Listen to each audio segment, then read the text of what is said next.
أعوذ بالله من الشيطان الرجيم.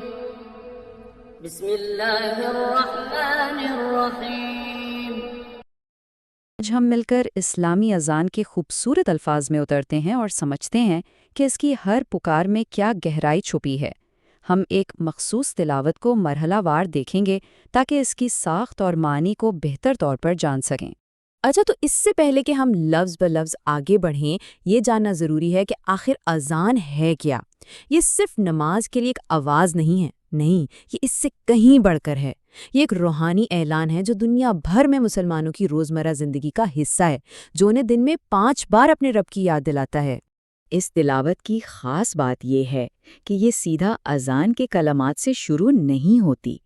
اس کی ابتدا کچھ ایسے کلمات سے ہوتی ہے جو حمد و ثنا اور درود پر مشتمل ہیں اور ایک بہت ہی مقدس اور روحانی ماحول بنا دیتے ہیں۔ اب دیکھیں، یہ بہت ہی دلچسپ بات ہے۔ یہ تلاوت شروع ہوتی ہے سیدھا قرآن کی ایک آیت سے۔ تو سوال یہ ہے کہ اسی آیت کو کیوں چنا گیا ہے؟ اس آیت میں مسلمانوں کو حکم دیا گیا ہے کہ وہ نبی اکرم صلی اللہ علیہ وآلہ وسلم پر درود و سلام بھیجیں۔ اذان سے پہلے اس آیت کو پڑھنا ایک خاص روحانی فضا قائم کرتا ہے۔ یہ ہمیں یاد دلاتا ہے کہ نماز کی پکار ہم تک اسی نبی صلی اللہ علیہ وآلہ وسلم کے ذریعے پہنچی ہے، جن پر خود اللہ اور اس کے فرشتے درود بھیجتے ہیں۔ تو یہ عمل پوری اذان کو ایک الہی اور بابرکت شکل دے دیتا ہے۔ اس تمہید کے بعد اب شروع ہوتی ہے اصل اذان، اور اس کا آغاز ہوتا ہے ایک بہت ہی طاقتور اعلان سے، جسے ہم تکبیر کہتے ہیں۔ اللہ اکبر کا جملہ 4 بار دہرایا جاتا ہے۔ اس تکرار کا مقصد یہ ہے کہ سننے والے کے ذہن میں یہ بات بیٹھ جائے کہ ہر چیز پر اللہ کی عظمت اور بڑائی ہی حاوی ہے، اور اس کی توجہ پوری طرح اس پکار کی طرف ہو جائے۔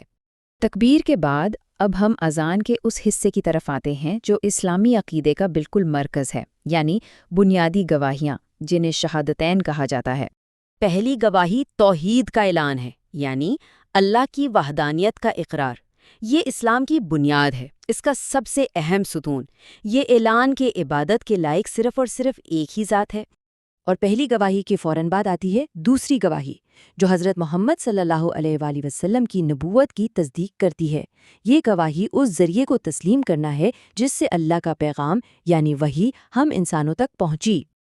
تو جب یہ دونوں گواہیاں مل جاتی ہیں تو بنتی ہے مکمل شہادت۔ یہی وہ بنیادی اقرار ہے جس سے کوئی شخص اسلام کے دائرے میں داخل ہوتا ہے۔ یہ اذان کے دل میں ایمان کا ایک مکمل اور جامع اعلان ہے۔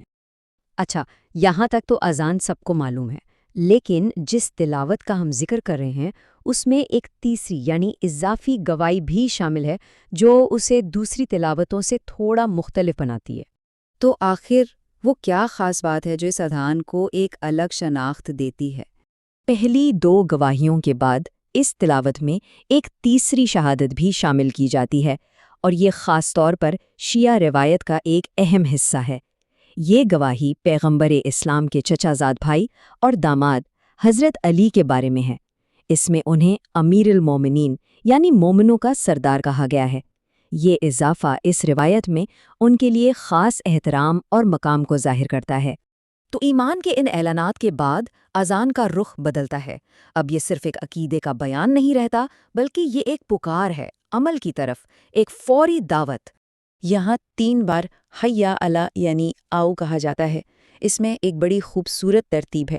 پہلے نماز کے عمل کی طرف بلایا جاتا ہے، پھر بتایا جاتا ہے کہ اسی میں کامیابی یعنی فلاح ہے، اور پھر یہ بھی واضح کیا جاتا ہے کہ آؤ بہترین عمل کی طرف، کیونکہ نماز ہی بہترین عمل ہے۔ اور یہ جو لفظ ہے نا، فلاح، اس پر ذرا رک کر سوچنے کی ضرورت ہے۔ یہ صرف دنیا میں کامیاب ہونے کی بات نہیں ہے، اس کا مطلب بہت گہرا ہے۔ اس میں روحانی نجات، بہتری اور آخرت کی ہمیشہ رہنے والی خوشحالی سب کچھ شامل ہے۔